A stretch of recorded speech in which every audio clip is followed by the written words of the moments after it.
Welcome back to Way Too Early. The Biden administration is granting temporary legal protection to nearly 500,000 Venezuelans who are already in the United States. About 472,000 Venezuelan nationals who came to the country before July 31st will now be eligible for a work permit for 18 months. Democratic-controlled states and cities have been putting pressure on the White House to do something about the migrant crisis as their shelter systems are getting overwhelmed with new arrivals. Meanwhile, officials are reporting a surge in migrant crossings at the southern border. Mexico's president says about 142,000 people tried to illegally enter the United States in the first half of this month alone. That's on pace to hit a record high. Now, the White House is deploying 800 troops to help control crossings, which is expected to allow Customs and Border Protection agents to process more migrants at the ports of entry. Joining us now, White House Principal Deputy Press Secretary Olivia Dalton. Olivia, we're always grateful when you can join us this morning. Let's start there with the crossings before we get to the move with the Venezuelans. Beyond sending the troops, what more is this administration looking to do to tackle what is, these seemingly surging numbers? Well, let's take a step back here. On the very first day of the president's tenure in office, he introduced comprehensive immigration reform.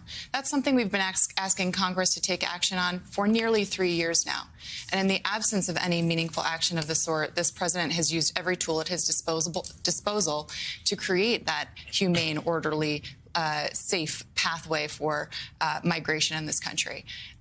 In the absence of that, in the absence of our ability to work with Congress, the president has had to take significant action to expand legal pathways, to ramp up enforcement, to surge resources to cities and states across the country.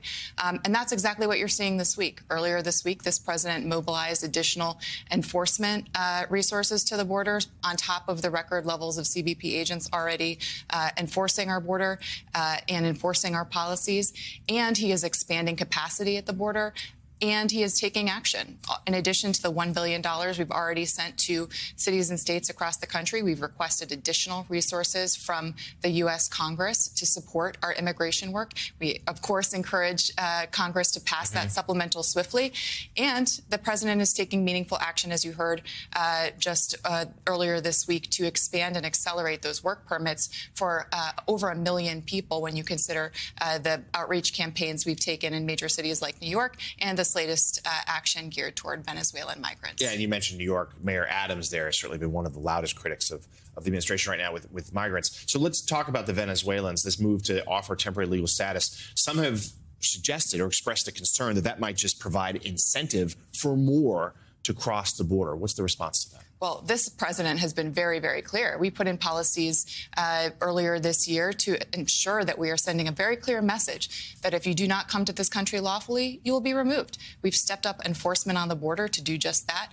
We right now have doubled ICE international flights and removals over last year's levels. And so our message remains very clear. If you don't enter the country lawfully, we will take an action. And the president has met that with increased enforcement. So another domestic matter, you just expressed how this administration has, well, frankly, been frustrated with Congress about immigration reform. There's also been frustration that Congress isn't doing more on guns. We know that there was one piece of legislation passed last year, which was notable, if modest, but there's certainly more to do. We hear that from the president all the time.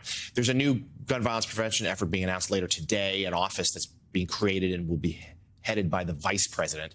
Tell us what it is and what difference can it make? Well, this is really significant. This president, since he was senator, when he was vice president, as president, he's traveled all across this country and met with countless families, countless communities from Buffalo, Uvalde to Monterey Park in mourning. He's heard their stories and grieved with them as they felt the loss of that empty seat at the dinner table. And as you said, the president believes that this is not just the right thing to do to tackle gun violence in our country, but it's necessary. We've seen epidemic levels. I mean, the #1 killer of kids in America today is guns. Can you imagine that?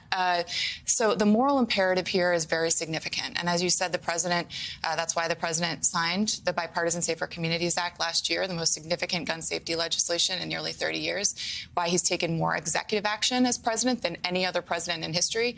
And he's building on that today by announcing the first ever White House Office of Gun Violence Prevention that will be overseen by the vice president and led by Steph Feldman, who has led on his gun policy for more than a decade. So the president is set to deliver a speech next week about defending democracy. It might look like something held in Arizona.